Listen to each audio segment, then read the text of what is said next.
प्रभु जी मेरा प्रश्न था कि हमने सीख लिया था, मैं लेक्चर में सुना था कि हमें अगर सकाम इच्छा भी हो तो भगवान कृष्ण के ही शरण पर लेनी चाहिए।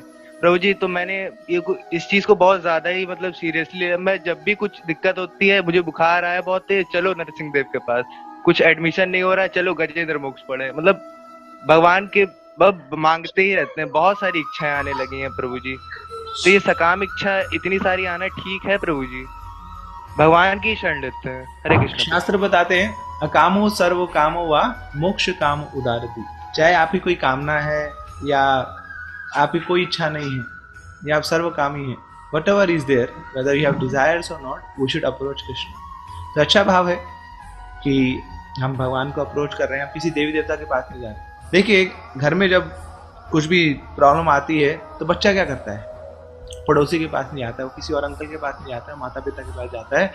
और जब माता पिता के पास जाता है तो माता पिता का प्रेम और बढ़ जाता है कि अभी मेरे शरणागत हुआ है, so it is my responsibility now to take care of my child. तो जिस प्रकार माता पिता बड़े पॉजेसिव है, ऐसे ही भगवान भी बड़े पॉजेसिव है। Krishna wants that we should go to him only, चाहे कोई इच्छा है या नहीं। Though ideally we should not have any desire. शास्त्र हमें यही प्रेरित करते हैं कि क्या होना चाहिए, we should be devoid of any material desires.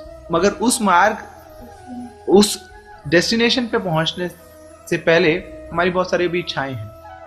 हमारी अभी वो स्थिति नहीं है कि हम सेल्फलेस हैं या डिजायरलेस हैं। सो उस मार्ग पे हमें चढ़ना है, तो कृष्ण के ऊपर हमारी अपनी श्रद्धा बढ़ानी है। उसके लिए मुझे अभी अपनी स्थिति को स्वीकार करना होगा। I have to accept myself, what is my position right now. भक्ति क्या है? That is the process of purification. इसमें हमारी शुद्धिकरण होगा, और जब शुद्धिकरण होगा तो धीरे धीरे हमारी जो इच्छाएं हैं वो भी कृष्णा कॉन्शियस होंगी। तो डिजायरलेस डज नॉट मीन कि I will be devoid of any desire, कि ऐसे नहीं होगा कि मैं सारी इच्छाओं से मुक्त हो जाऊंगा। Desireless mean I have to convert my desires from material desires to spiritual desires. जो भौतिक संसार को भोगने की इच्छा, उसको परिवर्तित करना है। उन सारी जो भी हमारी भौतिक हमारी इच्छाएं हैं उनको कृष्ण की सेवा में लगा। Ultimately I don't have to please myself, I have to please Krishna. That is spirituality. कि अभी जो मेरी इच्छाएं हैं मैं अपने इंद्रियों से भोग कर लूँ, वो मुझे कन्वर्ट करना है कि मेरी जो इंद्रियां हैं ये भगवान श्री कृष्ण की सेवा में लगा दें। ये उन्हीं के लिए है, उन्हीं की सेवा के लिए, उन्हीं को प्रसन्न करने के लिए। So to just redirect my desires, that is called भक्ति।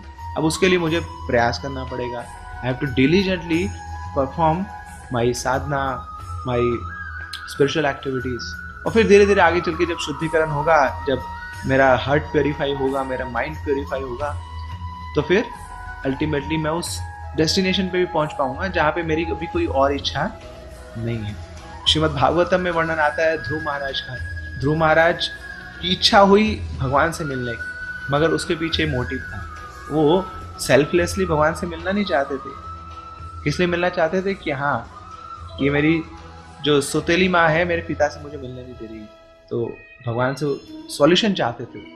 सो ही हैड सम डिजायर। मगर जैसे ही भगवान का दर्शन हुआ, जब तपस्या करी, भगवान का दर्शन हुआ, तो भगवान को देखने मात्र से ही वो हृदय निर्मल हो गया, पवित्र हो गया। अब उनकी कोई और इच्छा बाकी बची नहीं। तो ये भक्ति के मार्ग का लाभ है, भक्ति के प्रोसेस का लाभ है कि हम भक्ति में प्रवेश तो करते हैं शुरुआत में कुछ इच्छाओं के साथ, कुछ भौतिक इच्छाओं के साथ, मगर इस प्रोसेस से जब हम गुजर जाते हैं तो अल्टीमेटली हमारा क्लींजिंग हो जाता है। जैसे आप वॉशिंग मशीन में कपड़े डालते हैं, कितने भी मैले कपड़े क्यों ना हो, जब वॉशिंग मशीन से बाहर निकलते हैं फर्स्ट क्लास झकास।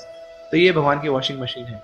जब हम हरि नाम लेते हैं, जब हम शास्त्रों का अध्ययन करते हैं और जब हम भक्तों का संग करते हैं, तो हमारे हृदय की अंदर की जो भी इच्छाएं हैं वो स्वतः ही पवित्र होती हैं और हृदय में भक्ति का भाव जागृत होता है और हमारी एक इच्छा जागृत होती है कि अब मुझे भगवान श्री कृष्ण की सेवा करनी है। तो ये नेचुरल है, स्पॉन्टेनियस है।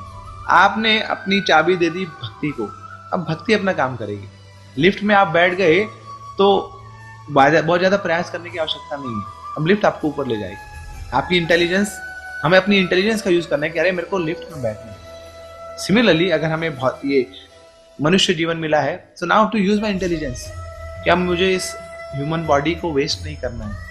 ह्यूमन लाइफ जो मिली है बड़ी ही रेयर है, तो मैं बहुत सौभाग्यशाली हूँ कि मुझे मनुष्य जन्म मिला है। मुझे इसका पूरा सदुपयोग करना है। कैसे? By taking the process of भक्ति। तो ये अपनी बुद्धि लगा ली, फिर भक्ति अपना काम करेगी। अब मुझे भक्तियों का नियमन का पालन करना है। अब कैसे मेरे डिजायर्स प्योरीफाई होंगे, कैसी मैं इच्छाओं से मुक्त होऊंगा, ये भक्ति करेगी।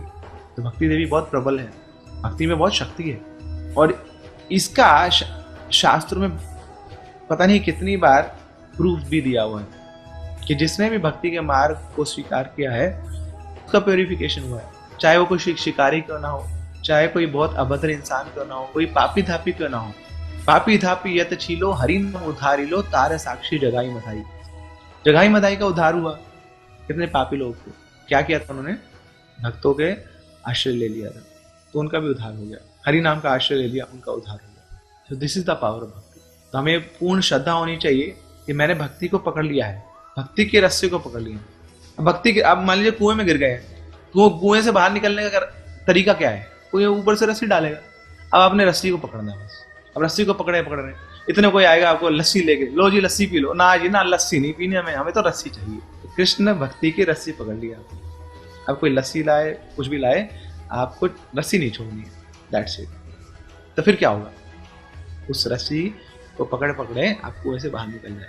तो यस, डिस्ट्रैक्शंस आएंगी, but with our conviction and determination we can say no to all those distractions.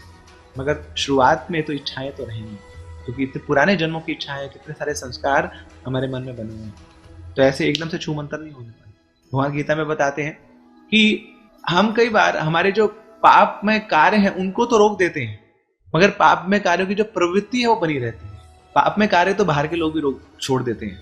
कोई और संस्था के लोग हैं जहाँ पे मोरालिटी की बात होती है, जहाँ पे ह्यूमैनिटी की बात होती है, जहाँ पे सोशल सर्विसेज की बात होती है, वो भी पाप कार्यों को छोड़ देते हैं, मगर पाप कार्यों को करने की प्रवृत्ति तो फिर भी बनी रहती है। अब ये जो प्रवृत्ति है, जो टेंडेंसी है, प्रोपेंसिटी है टू कमिट सिन, ये अपरूट करना है तो आपको भक्ति का सहारा लेना पड़ेगा। भक्ति इन पापों को जड़ से खत्म कर देती है और पाप करने के जो बीज है उनको भी खत्म कर देती है, सो दैट वो प्रोपेंसिटी ना हो दोबारा से, वो पाप करने की इच्छा ही जड़ से खत्म हो जाएगी। This is the power of भक्ति। ओके, प्रभु तुम्हार चरण